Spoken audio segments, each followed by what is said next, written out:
முதல்ல தமிழக வெற்றிக் கழகம் வந்துட்டு துவங்கினதுலேருந்து இப்போ கடந்த புத்தக வெளியீட்டில் இருக்கக்கூடவே இருந்தாங்க. அந்த இதில் கலந்துக்கிட்டு அதை அர்ச்சனை விசிக்கு அவ்வளோ இடைநீக்கம் பண்ணிட்டாங்க. அதை எப்படி நீங்கள் பார்க்குறீங்க? அதான் அது வந்து கூட்டணி நெருக்கடினால திருமாவளவன் வந்து அந்த முடிவு எடுத்திருக்காரு, அந்த இடைநீக்கம் பண்ணியிருக்காரு. அது அவரை பொறுத்தளவு அது நியாயமாக இருந்தால் கூட நான் ஆதவ அர்ஜுனாவை நான் பாராட்டுவேன். ஏன்னா ஒரு உண்மையை தைரியமாக பேசுனதுக்கு நான் பாராட்டுவேன். தமிழக வெற்றிக் கழகத்தில் வர எலெக்ஷனில் 2026 தேர்தல் அப்படின்ற போது உங்களோட பங்களிப்பு இருக்கும். கண்டிப்பாக நான் தான் அண்ணன் சொன்னதுலேருந்து பிப்ரவரி மாதம்லேருந்து நான் டெய்லி வேலை செஞ்சுட்டு தானே இருக்கேன். ஒரு தொண்டனா இதுவரையும் தம்பியாக இருந்தேன், ரசிகனாக இருந்தேன், இப்போ தொண்டனா வேலை செஞ்சுட்டு தானே இருக்கேன்.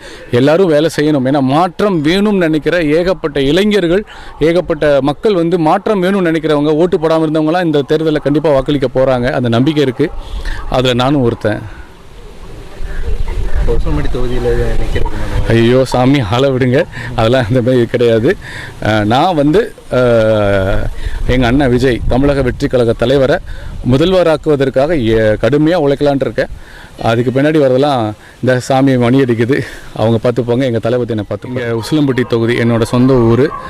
இங்கே வந்து பாப்பாவட்டின்னு ஒரு ஊரில் ஒரு 3 தலைமுறையாக மூடி கிடந்த ஒரு குளத்தை மீட்டெடுத்திருக்காங்க. அதை பார்க்கும்போது எனக்கு ரொம்ப சந்தோஷமாக இருந்தது. அந்த குளத்தை சுற்றி மரங்கள் நடணும்னு ஆசைப்பட்டேன். ஏன்னா இங்கே வந்து இது வானம் பார்த்த பூமி, இங்கே எதுவுமே கால்வாய் தண்ணி எதுவுமே வராது. இருந்தாலும் இங்கேருந்து ஒரு 10 கிலோமீட்டர் தான் அணைப்பட்டி டேம்லாம் இருக்குது. அதுக்கான வசதிகளும் 58 கால்வாய் திட்டமும் இன்னும் முழுமையாக நிறைவேறலை. ஸோ இதெல்லாம் நிறைவேறுச்சுன்னா இந்த ஊர் மக்களுக்கு தண்ணீர் பிரச்சனை, விவசாயிகளுக்கு தண்ணீர் பிரச்சனை இல்லாமல் இருக்கும். அதெல்லாம் தாண்டி எனக்கு என்னால் முடிஞ்ச அளவுக்கு நான் மரங்கள் நிறையா நடணும், மழை வரணுன்றதை மோட்டிவேட் பண்ணி இங்கே வந்து இன்றைக்கி ஒரு 100 மரங்கள் என்னோடய மண்ணுக்கும் மக்களுக்கும் மரக்கட்டளை மூலிமா நட்டிருக்கேன். அதுபோக மட்டும் இல்லாமல் நம்ம தமிழக வெற்றி கழக தொண்டர்களும் விஜயனாவோட தம்பிகளும் இந்த ஊரில் இருக்கவங்களும் இதை பார்த்துட்டு உடனே வந்துட்டாங்க.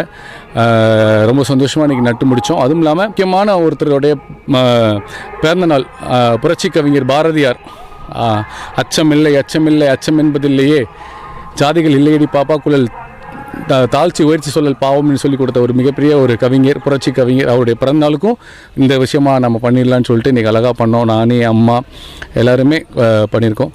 இந்த மரங்களை இந்த ஊரில் இருக்கக்கூடிய இப்போ மரங்கள் நடுறது வந்து பெரிய விஷயம் கிடையாது.